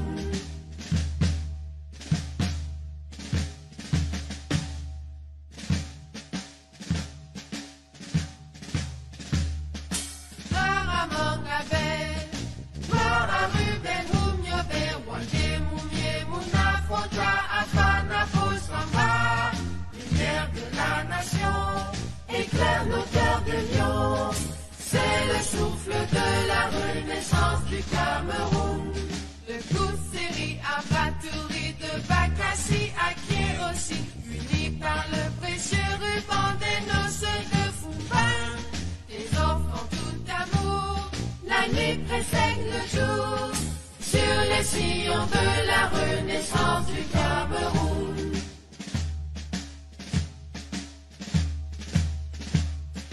Frères et sœurs ensemble, pays des indomptables, sur les sillons de la renaissance du Cameroun. Frères de sang ensemble, prenons le vivre ensemble, sur les sillons de la renaissance du Cameroun. Terre de mes ancêtres, que j'aime de tout mon être, je m'engage sur les sillons de ta renaissance. Afrique en miniature, pour ta progéniture, je m'engage sur les sillons de ta renaissance, sur les sillons de la renaissance du Cameroun. Je m'engage sur les sillons de ta renaissance.